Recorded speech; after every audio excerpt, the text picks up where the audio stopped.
Assalamualaikum warahmatullahi wabarakatuh. Perkenalkan, nama saya Najwa Keisha Isana dengan NIU 520809.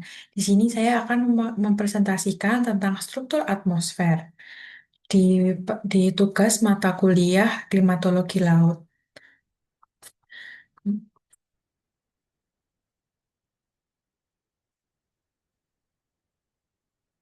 Nah, jadi apa sih atmosfer itu? Atmosfer itu adalah kumpulan berbagai gas seperti nitrogen, oksigen, karbon dioksida, dan uap air yang mengelilingi bumi. Eh, Atmosfer ini sangat penting karena menjadi pelindung utama yang memungkinkan kehidupan di bumi itu berlangsung. Tanpa adanya atmosfer, bumi itu akan gersang, panas di siang hari, dan sangat dingin di malam hari. Kemudian juga tidak ada makhluk hidup yang dapat bisa bertahan. Selanjutnya, apa saja sih lapisan yang ada di atmosfer? Yang pertama itu ada troposfer dengan ketinggian 0 sampai 8 kilometer. Selanjutnya ada stratosfer dengan ketinggian 15 sampai 50 kilometer. Dan selanjutnya ada mesosfer dengan ketinggian 45 sampai 75 kilometer. Selanjutnya ada termosfer dengan ketinggian 80 sampai 500 kilometer. Dan yang paling luar adalah eksosfer dengan ketinggian 700 sampai 1000 kilometer. Nah, pada lapisan pertama itu ada lapisan troposfer. Itu adalah di mana kita hidup, bernafas, dan menyaksikan fenomena cuaca sehari-hari seperti hujan, awan, angin, badai, dan semua itu bisa terjadi di troposfer. 80% massa dari atmosfer ini terkonsentrasi di troposfer. Itulah sebabnya lapisan ini terasa penuh dan kaya akan udara. Hal paling penting dari stratosfer itu adalah adanya lapisan ozon yang bertugas menyerap sekitar 97 sampai 99 radiasi ultraviolet atau sinar UV dari matahari. Bayangkan kalau ozon itu tidak ada, kulit akan terbakar, bahkan kehidupan di bumi bisa juga terancam. Di stratosfer itu suhu meningkat seiring ketinggian, bisa mencapai 0 derajat Celcius di puncaknya. Hal ini terjadi karena ozon menyerap energi dari matahari. Selanjutnya, lapisan ketiga itu adalah lapisan mesosfer dengan ketinggian 45 sampai 75 kilometer. Jadi mesosfer itu adalah lapisan terdingin. Suhunya bisa turun sampai negatif 90 derajat Celcius. Mesosfer itu adalah perisai anti meteor. Setiap hari, bumi itu dihantam sekitar 25 juta meteor kecil. Tapi hampir semua meteor itu terbakar habis di mesosfer akibat bergesekan dengan udara. Hanya sedikit sekali meteor yang dapat menembus hingga sampai ke bumi atau biasa kita sebut meteorit. Kemudian lapisan yang keempat adalah lapisan termosfer dengan ketinggian 80 sampai 500 kilometer. Meski udara di sini sangat tipis, suhu di sini itu bisa mencapai lebih dari 2000 derajat Celcius. Hal ini karena molekulnya itu langsung menyerap radiasi energi yang tinggi dari matahari. Termosfer juga bisa disebut ionosfer karena disinilah banyak sekali partikel yang bermuatan listrik. Lapisan ini mampu memantulkan gelombang radio sehingga kita bisa berkomunikasi secara jarak jauh seperti telepon. Dan yang lapisan paling luar adalah eksosfer dengan ketinggian 700 sampai 1000 kilometer.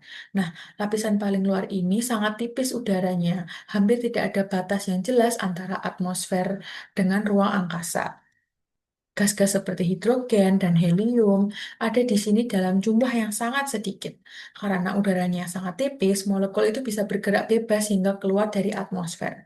Banyak juga satelit yang mengorbit di eksosfer ini, termasuk satelit komunikasi dan GPS yang sering kita gunakan sehari-hari. Nah, sekarang kita memasuki apa itu fungsi-fungsi dari atmosfer. Yang pertama, fungsi atmosfer itu adalah eh, menyediakan udara untuk bernafas. Jadi atmosfer itu adalah tabung gas oksigen raksasa bagi kita semua. Sekitar 21% dari atmosfer itu adalah oksigen. Gas yang penting bagi kita makhluk hidup untuk bernafas setiap detiknya.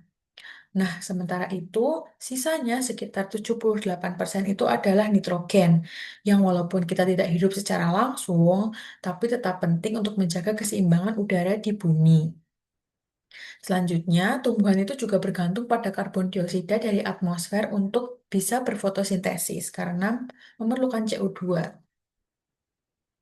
Selanjutnya, fungsinya itu adalah melindungi dari radiasi berbahaya. Cahaya matahari itu memang sumber energi utama bagi bumi, tapi tidak semua sinarnya itu baik ya. Ada radiasi ultraviolet atau sinar UV yang bisa merusak kulit, menyebabkan kanker, atau bahkan mengganggu sistem kekebalan tubuh. Untungnya, di stratosfer itu ada lapisan ozon yang bekerja sebagai perisai. Lapisan ozon itu mampu menyerap sekitar 97 sampai 99 radiasi UV sebelum sampai ke permukaan bumi. Jadi bisa dibilang atmosfer itu adalah sunscreen dalam tanda kutip alami yang menjaga kita tetap aman di bawah sinar matahari. Fungsi selanjutnya adalah menjaga suhu bumi tetap nyaman. Nah, tanpa adanya atmosfer, suhu di bumi itu akan seperti di bulan. Bisa sangat panas di siang hari, bahkan mencapai 100 derajat Celcius, dan sangat dingin di malam hari, bahkan mencapai negatif 173 derajat Celcius. Untungnya, di atmosfer itu eh, berfungsi sebagai selimut tebal yang menjaga suhu bumi itu bisa tetap stabil. Gas-gas rumah kaca alami seperti uap air, karbon dioksida, dan metana itu menyerap panas dari matahari dan memantulkannya kembali ke bumi. Kemudian fungsi berikutnya adalah tempat terjadinya cuaca dan iklim. Nah, pernahkah kalian atau teman-teman semua bertanya-tanya mengapa bisa turun hujan atau kenapa angin itu bisa bertiup? Nah, semua itu bisa terjadi di lapisan troposfer, yaitu lapisan atmosfer paling rendah. Disinilah uap air itu bisa berkumpul, membentuk awan, lalu berubah menjadi hujan. Troposfer itu juga menjadi arena terbentuknya badai, angin kencang, bahkan di daerah-daerah tertentu itu juga turun salju. Nah, sedikit penjelasan dari saya tadi tentang ciri-ciri, fungsi, dan letak-letaknya. Bila ada kekurangan, saya mohon maaf. Semoga sedikit ilmu dari saya bisa membantu. Kurang lebihnya mohon maaf. Wassalamualaikum warahmatullahi wabarakatuh.